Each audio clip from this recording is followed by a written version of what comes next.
নমস্কাৰ দোস্ত, আজি আৰু এটা নতুন কেছৰ বিষয়ে ডিছকাশ্যন কৰিম। ফিমেল পেচেণ্ট হয়, 23 ইয়াৰ্ছ অল্ড। তাইৰ বহুত চিভিয়াৰ পেইন আছিলে। IUPA কৰাৰ পিছত মেইন ডায়েগনচিছ কৰাৰ পিছত গম পালোঁ তেখেতৰ ক্ৰনিক ইৰিভাৰ্চিবল পালপাইটিছ হয়।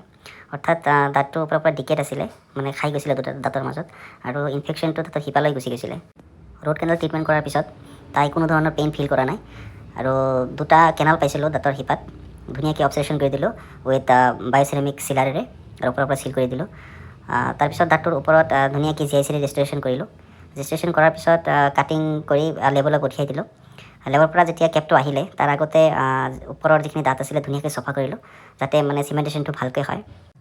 আৰু নৰ্মেলি যিটো আমি কেপ ব্যৱহাৰ কৰোঁ সেইটো বিভিন্ন ধৰণৰ কেপ থাকে, কিন্তু এইটো পেচেণ্টৰ ক্ষেত্ৰত আমি পৰ্চিলেন ফিউজ মেটেৰিয়েল ইউজ কৰিলোঁ। এইটো ধুনীয়া কেপ হয়, তলত মেটেল থাকে আৰু ওপৰত দাঁতৰ কালাৰৰ লগত মিলাই শ্বেডটো দিয়ে লেবৰ পৰা। আৰু ধুনীয়া এটা প্ৰচেছিছ আহে, যিটো ক্ৰাউন লাইফ টাইমৰ কাৰণে হয়, ব্ৰকেন হোৱাৰ কোনো ধৰণৰ চান্স নাথাকে। আৰু দাঁতটো যেতিয়া চিমেণ্টেশ্যন কৰিলোঁ, কৰাৰ পিছত এডিশ্যনেল লিউটিং চিমেণ্টটো আমি দাঁতৰ চাৰিওফালে যিটো মাৰ্জিন থাকে মাৰ্জিনৰ পৰা আঁতৰাই দিব লাগে, যাতে জিঞ্জাবাত অৰ্থাৎ মাদাত কোনো ধৰণৰ ইনফেকশ্যন নাথাকে বা হ'ব নোৱাৰে সেনেকুৱা, যিটো লং লাষ্টিং কৰে আৰু বহুত ভাল ৰিজাল্ট দেখুৱায়। ধন্যবাদ।